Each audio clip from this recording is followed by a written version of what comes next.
Bhagavate Vasudevaya.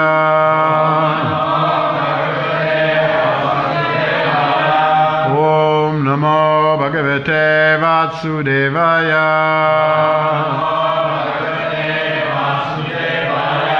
Om Namo Bhagavate Vasudevaya.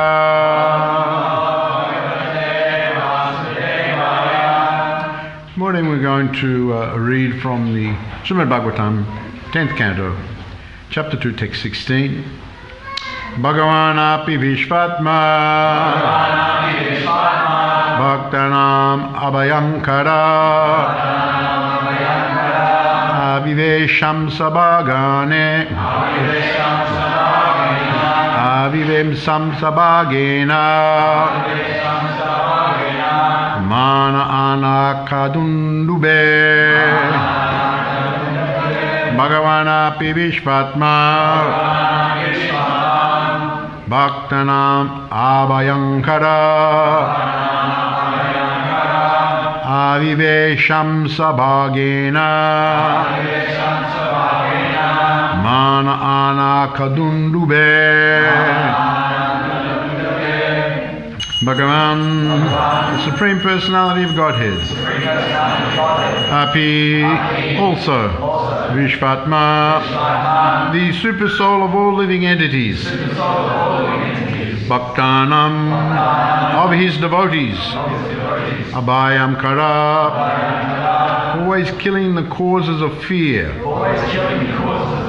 Avivesha, entered, Amsabhagena, with all of his potent opulences.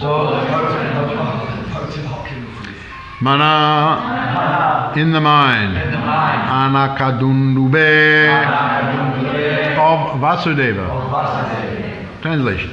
Thus the Supreme Personality of Godhead, who is the super soul of all living entities and who vanquishes all the fear of his devotees, entered the mind of Vasudeva in full opulence. Purport. The word Vishvatma refers to one who is situated in everyone's heart. Ishvara Savabhutanam Hridesha Arjuna Tishtati. Another meaning of Vishvatma is the only lovable object for everyone. Because of forgetfulness of this object, people are suffering in this material world, but if one fortunately revives his old consciousness of loving Krishna and connects with Vishvatma, one becomes perfect. The Lord is described in the 3rd canto 3-15 as follows: Paravedesho Mahad Amsa Yukto Hyajo Pi Jato Bhagavan. Although unborn, the Lord, the Master of everything, appears like a born child by entering the mind of a devotee. The Lord is already there within the mind, and consequently it is not astonishing for him to appear as if born from a devotee's body. The word Avivesha signifies that the Lord appeared within the mind of Vasudeva. There was no need for a discharge of semen. That is the opinion of Sridhar Swami and Srila Vishwanath Chakravarti Thakur. In the Vaishnava Toshani, Srila Sanat Goswami says that consciousness was awakened within the mind of Vasudeva. Srila Viraraghava Acharya, who says that Vasudeva is one of the demigods and that within his mind the Supreme Personality of God had appeared as an awakening of consciousness.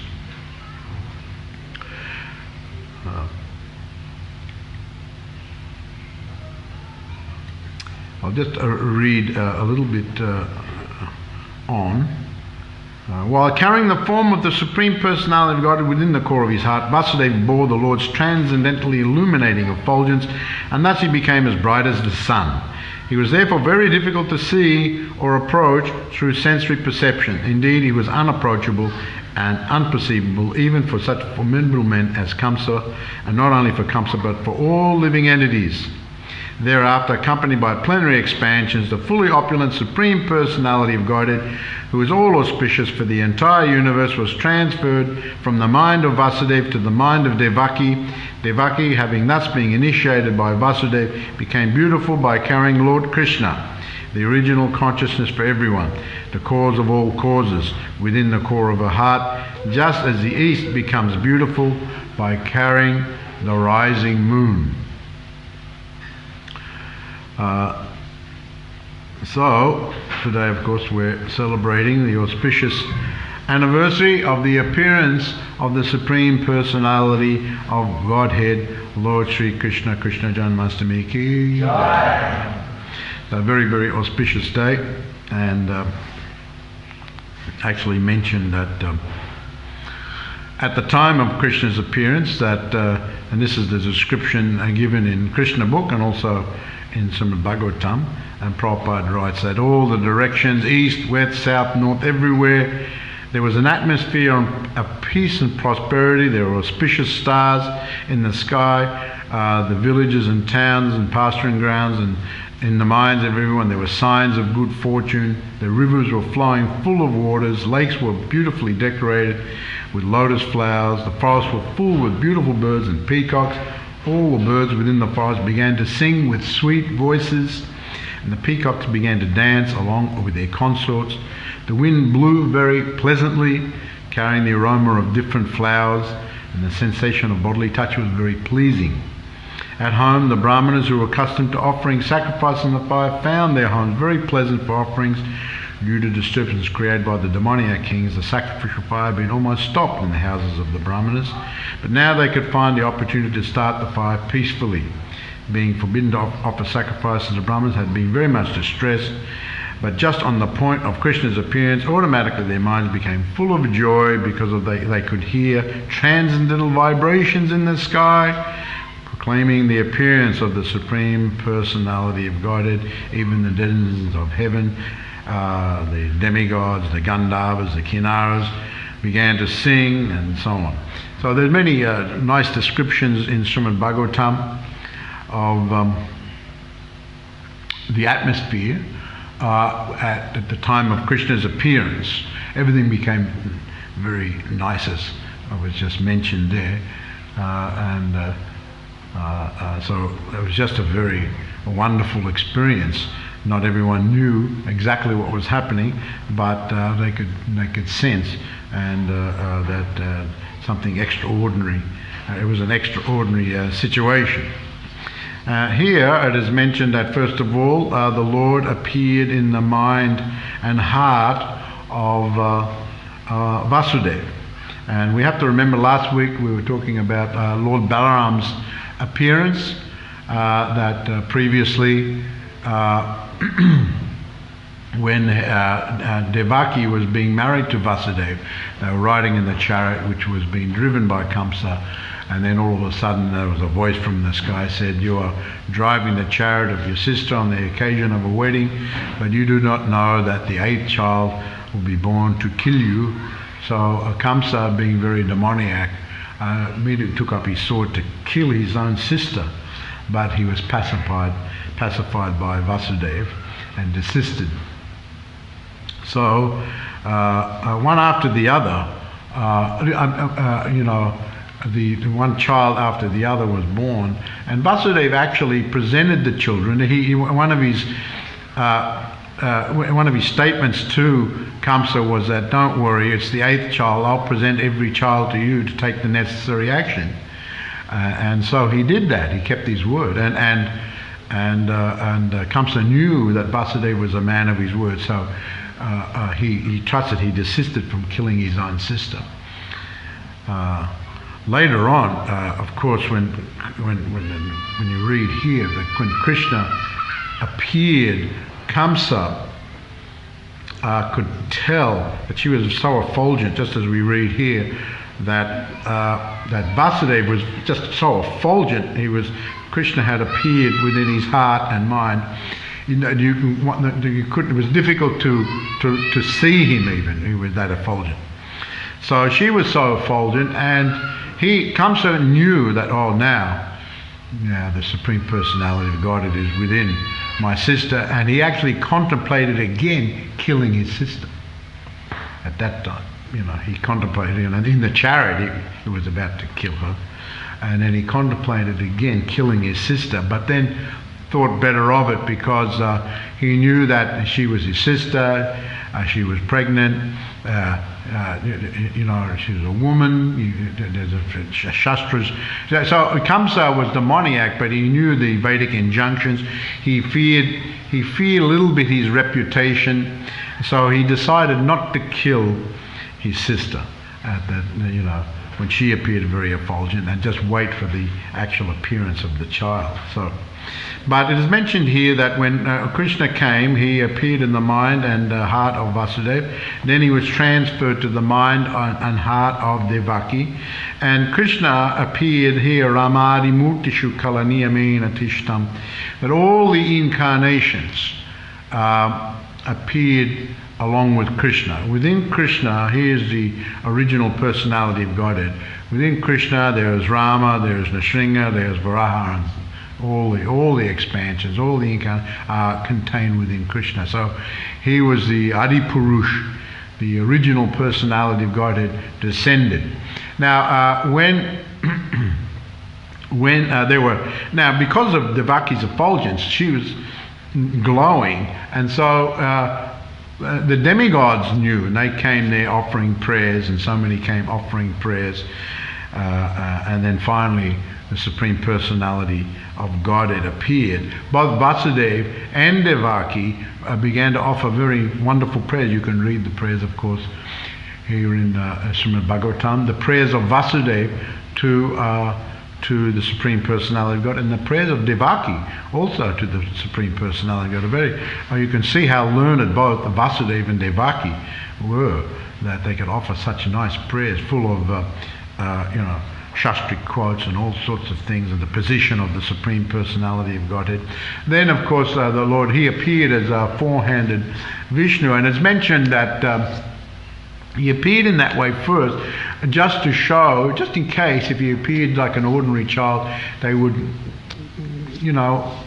whether or they would accept him to be the personality of Godhead. So he appeared in that way so they would accept him and know that he was none other than the personality of God, who was prayed for. We remember he was prayed for by the demigods. By Lord Brahma Bhumi went to Lord Brahma to pray, because the Asuras previously were attacking the demigods, and they were defeated so many times, and so they discussed amongst themselves, let us desist from attacking the demigods in the heavenly, let us just all take birth on earth in the different dynasties and grow up as kings and rule the earth. At least this way we can rule the earth. So that's what happened, but it was an overbearing situation for Mother Earth, and she went in the form of Bhumi to Brahma, and then Brahma went to, they wish he went to the demigods, went to Brahma, they went and prayed. So the Lord had said, I will appear, so he had told them like that. And so now he was speaking, and he reminded Devaki and Vasudeva that he had previously appeared to them in form of birds. When in the Swayambhuva Manu, in the Treta Yuga, he appeared as, who did he appear as? You would all know. His name was? Quiz question.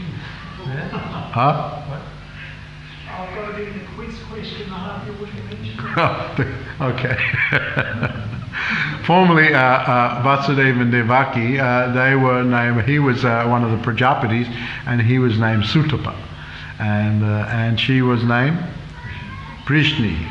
And so the Lord appeared to them. They practiced austerities to have the personality of God as their son, and they practiced a lot of austerities. And he appeared, and he blessed them, and he appeared as their son, known as Prishnigav. And then he appeared again in the next age, and he appeared. What were their names then? Who can remember? Kasyapa and Aditi. Kasyapa and Aditi, very famous. Kasyapa and Aditi. And so he appeared, and he appeared as their son, and he was Lord Vamanadev. So previously, Vasudeva Devaki had these other births, and the Lord appeared as their son each time. Now, the other times, he didn't appear as the original personality of God, as Sri Krishna. He appeared as an expansion. And Vamana. The Acharyas explain over that time, the Vasudeva Devaki's love for the Lord is increased so much that Krishna, the full personality of God, appeared as when they became as Vasudeva and Devaki. And so now he's telling them, he's reminding them of their previous birth, and now he's saying, no, now I've appeared. And so, most of us have read the story of the appearance of Krishna, and how Devaki prayed to the Lord. She knew, both of them knew that he was the Supreme Personality of God, but out of motherly affection, she just was worried for him. She was worried for him and said, first of all, hide your Vishnu form and appear as an ordinary child, so no one will know who you are. Even though she was praying and glorifying him as the original personality of God, still out of that affection, she had such a concern. So he transformed himself, and of course he was transferred. Vasudeva took him across to the Jamuna. Now we read the story. It was a dead of night. What time of night was it? Midnight. And of course, Vasudeva and Devaki were imprisoned. Previously, Kamsa had killed all their children. I was telling this last week on Lord Balaram's appearance. The 6 children were killed. They were formerly the sons of Marichi, and they got a curse from Lord Brahma for making an offence against Lord Brahma. They took birth as the sons of Kalanemi and the grandsons of Hiranyakashipu. They were doing some tapasya to gain powers that Hiranyakashipu wasn't very pleased with. They were trying to rival him, so he cursed them that they would take birth and they would be killed in this way. So they took birth, and they are representatives of lust, greed, anger. So it is said that they were killed in this way, and they regained all the lust, greed, and anger was killed from the womb of Devaki, and they regained their former positions. So then, of course, Balaram appeared that Devaki had miscarried. He was transferred to Rohini, and now Krishna's appearing, and he's being taken to the home of Nanda and Jasoda in Vrindavan. So she had given a birth to a female child, and that there were. Now he came. Vasudeva carried him, and Lord Anantasesha appeared. It was mildly raining. The whole description is given there, and they came to the Jamuna, and the water had built up. It was quite fast flowing. But when Child Krishna came there, when Vasudeva came there. It mentions that the Jamuna parted, and so they could walk across. So Nanda and Jasoda, they are the eternal mother and father of Krishna, and the difference between Nanda and Jasoda and Devaki and Vasudeva, although they're quite similar, is that Vasudeva and Devaki understood. They understood the Lord's position as Godhead. Whereas Nanda and Jasoda just were totally absorbed in Krishna just as their child, and had unconditional love in that way. So there was a little difference in mood there. So, of course, Krishna grew up there in a very wonderful atmosphere, and then the child was taken back, and when Kamsa came to kill the child, it rose up and manifested as Durga and said, "You fool, the child who was born to kill you has taken birth already elsewhere." And so we can read this very nice story how the ministers advised Kamsa that you should kill all the children because any one of them could. Who knows? Which one it is, so kill all of them. So he sent out the asuras and demons to kill all the children in the area. But the Supreme Personality of God, and as I said, He's manifested fully with all the qualities of the original personality of Godhead. And I think that Padma was mentioning yesterday about the qualities of the living entities, and then the qualities of Lord Brahma and Lord Shiva. They have a little bit more qualities. And then, of course, Lord Narayan. And then, of course, Krishna has qualities even above Lord Vishnu. And they are known as Prema Madhurya and Rupa Madhurya, Leela Madhurya, and Venu Madhurya. So Prema Madhurya, the quality of Krishna is surrounded by devotees who have unparalleled love for him, over and above all. They have so much love. So he has that quality that can attract these types of devotees. Prema Madhurya. And then Leela Madhurya means that he engages in pastimes, especially childhood pastimes. Again, unparalleled childhood pastimes, especially Rasa Leela in his childhood and dancing. And so these types of pastimes are not exhibited by other incarnations. Lord Ram, of course, had childhood pastimes. He was very high, but not to the extent of Krishna. And Krishna and Radha. This is very intimate. This is very sweet and very intimate. So this is Leela Madhurya. And then Rupa Madhurya, the form of Krishna is so beautiful. The name Krishna means all attractive one. He can attract everyone. He's so beautiful. He attracts Radharani. And of course, Radharani attacks Krishna. There's one story of how when Krishna had his birthday. Now, there's the story of Radharani. Radhastami is coming up, but Radharani, it is mentioned that she didn't open her eyes as a baby. They thought the baby was blind, but when she went to Krishna's birthday, when they were crawling on the ground, when Radha came to Krishna, then she opened her eyes. One story like that. And only then she opened her eyes. She wouldn't open her eyes before then. So that love of Radha and Krishna, that is unsurpassed, unparalleled. These are qualities. Venu Madhurya, of course, Krishna, the wonderful flute playing of Krishna. Krishna has said that he has 3 different types of flutes. Murali is the big flute. It can be made of different things. Sometimes the Murali can be the bamboo, can be stone. It can be all sorts of different types of Murali.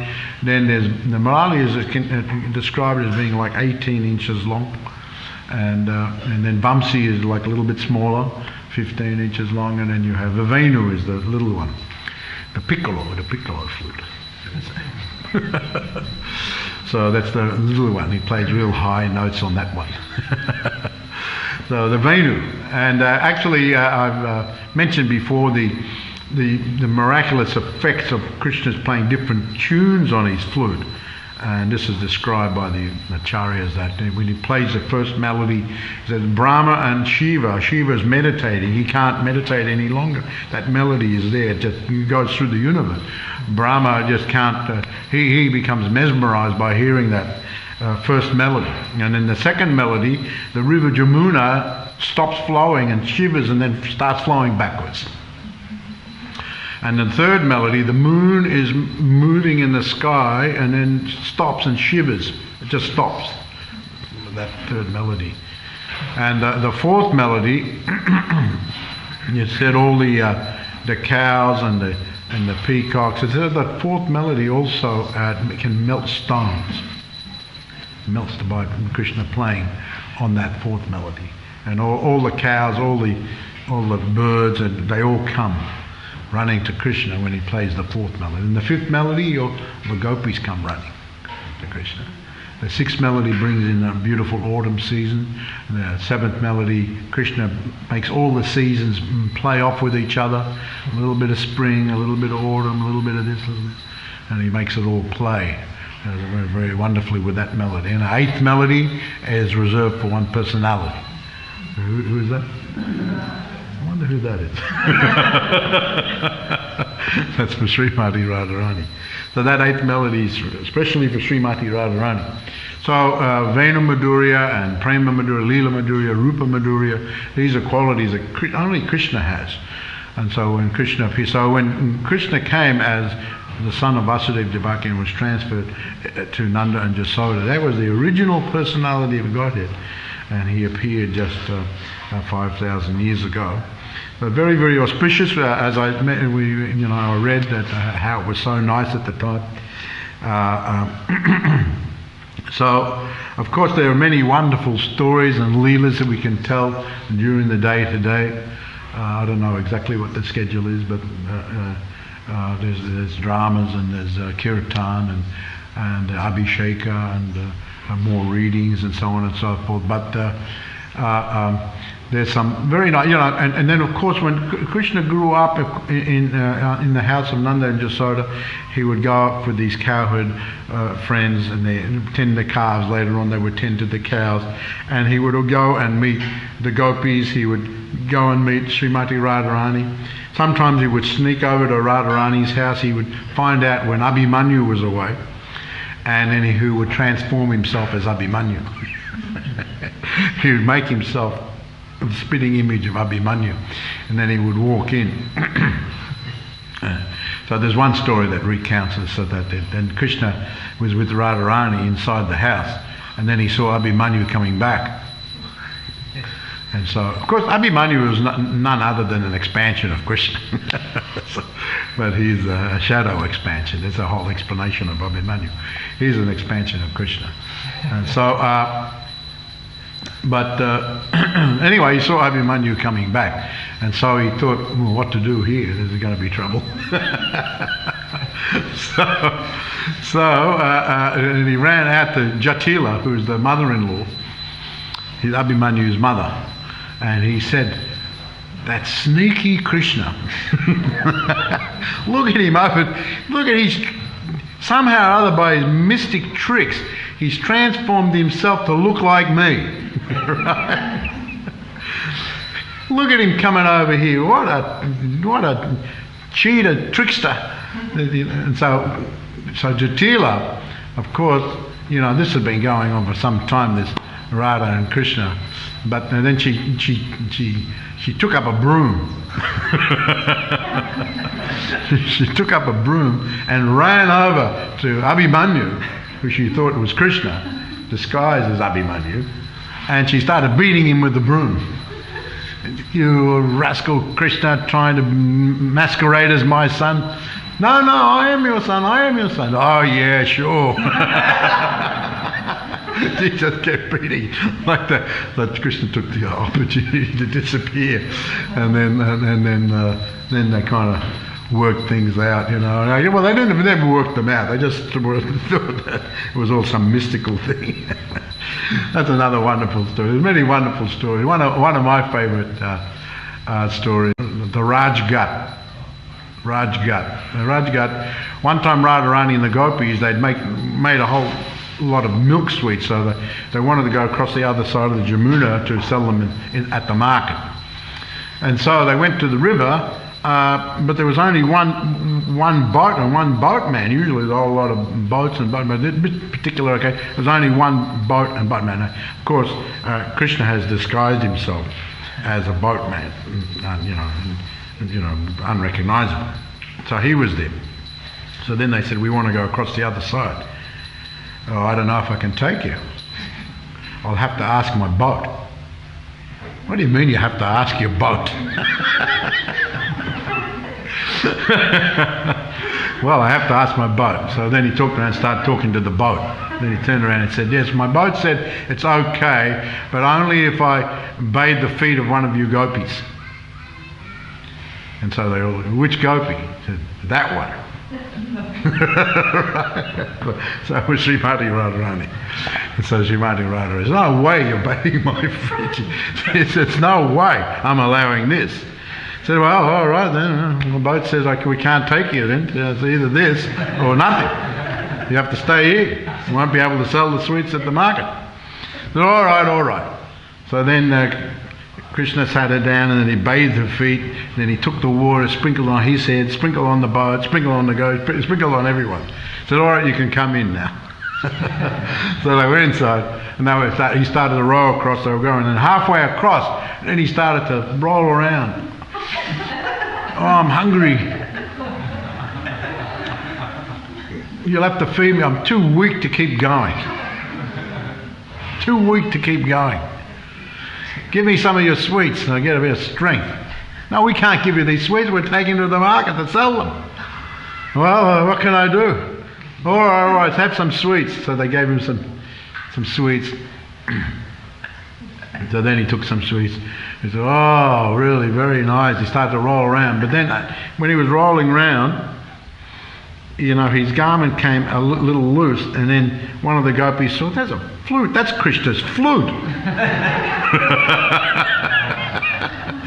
What's he doing with Krishna's flute? This is Krishna. So then, of course, the jig was up.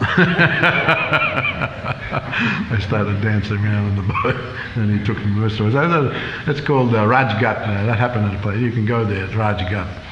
And Vrindavan. Talking about flutes, there's another story of flutes.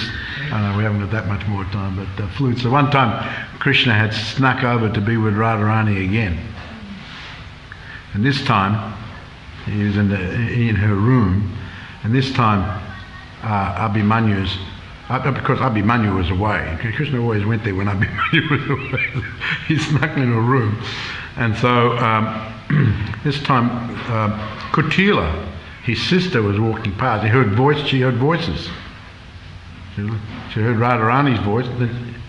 That's Krishna's voice in there, right? And then she burst in, but when she burst in, Krishna disappeared. So then, Krishna's here. Where's Krishna? You've got Krishna in here again. No.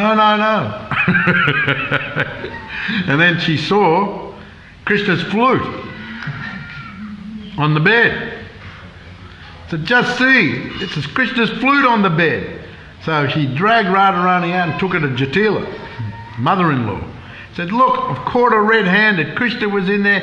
Here's his flute. This is the evidence.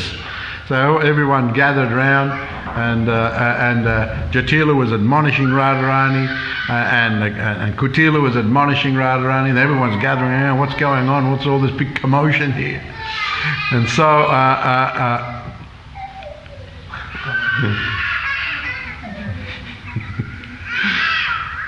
and so just at that time, Purnamasi came. She's the elderly gopi, and everyone respects Purnamasi. She's, of course, the personification of Yogamaya. And everyone respects elderly Brahmana gopi. So you go, what's going on? What's all the commotion? She said, and Kutila said that I've caught Radharani red. This is Krishna's flute, and I found it in her room. And this is his flute. And so Purnamasi just started laughing. Uncontrollably laughing. What are you laughing about? It's a very serious matter. And so she said, don't you know that actually last night when we were all sleeping, it was raining flutes. It rained flutes. It rained flutes, everyone say, how could it rain? Yeah, it was raining flutes. Look, there's some over there. There's some over there. And actually there was, she's Yogamaya, she could do anything. So there were flutes here and there. She said, look, inside, let's go inside. So they went into Jatila's room, and there were some flutes here and there. Look, they came in through the window. And they went into Kutila's room. There's some flutes here also. And then they went into Radharani's room. Look, you missed these other flutes over here. There are flutes everywhere. And so, in this way, Radharani was saved from the wrath of Kutila and Jatila, having found the flute of Krishna. So these are some wonderful stories of Radha and Krishna and Krishna. And so today is a very auspicious day of the appearance of the Supreme Personality of Godhead. Hare Krishna. Thank you very much. Does anyone have any question or comment they'd like to ask? or tell another story perhaps? We've got a couple of minutes.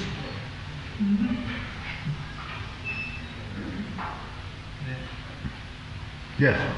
I've heard people say that Radharani is older than Krishna. Is that story? They're thinking that Radharani must be older because she's falling out of sea and at the top. That actually she was able to. Have you read that? I've read something like that. That there's different opinions, but the general opinion is that she was younger. Yeah. You know, some see it from one side and some see it from another. So of course, you know, there are different appearances of Krishna, Radha and Krishna over time. So I don't know, maybe, but I have read something like that some opine that Radharani is older than Krishna, but generally speaking, she's accepted as being younger than Krishna. Yes.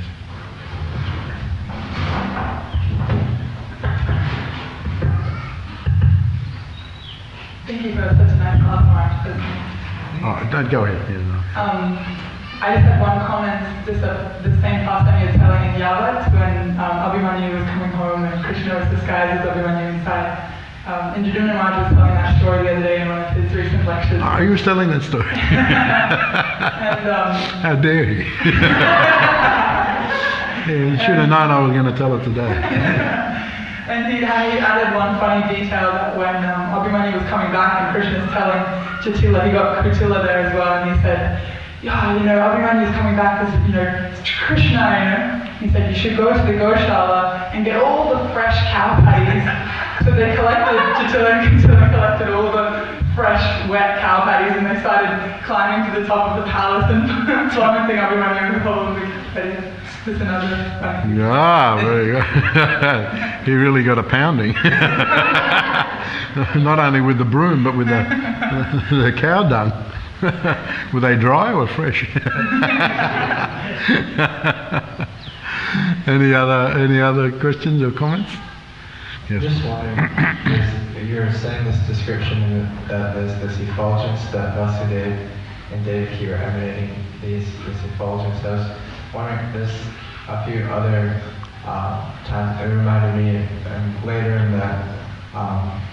in the Krishna's pastimes, like the Shamataka jewel, there's the Satyajit, he has the Shamataka jewel, and he's so effulgent that nobody can even look at him. It's like, I was just thinking that if we could explain what that effulgence is. Like, is it like just like a sunlight, or is it like on a different platform? Is it like more light? What is that effulgence? Well, it actually is an effulgence of the Supreme Person. I mean, as far as Vasudeva, he's effulgent. I mean, there's different types of effulgences. That effulgence of the Shamataka jewel was one type of effulgence. But that was the effulgence, and it would have been how much Krishna manifested his effulgence. There's many descriptions of the effulgence. Sometimes Krishna, Lord Chaitanya manifests an effulgence to the Mayavada sannyasis at Varanasi when they, Prakashananda, and because he knew that they were attracted to Brahman, and so he manifested some partial effulgence there. So it's like a light, and it's described that it's just like sunlight, and you can't see. There's other descriptions of Krishna coming and displaying such an effulgence that no one can see who it is because of the light. There's a light, but they can't see the personality because of the, just like this. Sometimes when it's so glaring, you can't see it because it's too glaring. Your eyes can't handle it. So he is mentioned here that Vasudeva was very difficult to see because of the presence of the Supreme Person. Of course, the Lord is always in the heart, but he manifested as the full personality of God, it's Sri Krishna, and displayed some level of effulgence. Now, that's not the total effulgence of the Supreme Personality of Godhead, but it is some level of manifestation of the effulgence of the Lord. And so that was there in Vasudeva, and also there in Devaki. So, and then even Kamsa could see that she was very effulgent. So it is an effulgence, and a type of light. Sometimes it very overtly manifests. Sometimes a person is just very subtly manifesting it in a glowing type of way, and that's also considered to be an effulgence. That's like when Prabhupada came, he was very effulgent type, glowing type of personality, and you perceive that not only with your eye, but you perceive the presence there. So that's a little bit more subtle. So there's all different levels of it. All right, thank you very much. Sri Krishna Janmastami ki jai. Gaur Premanandi Hari Hari Bol.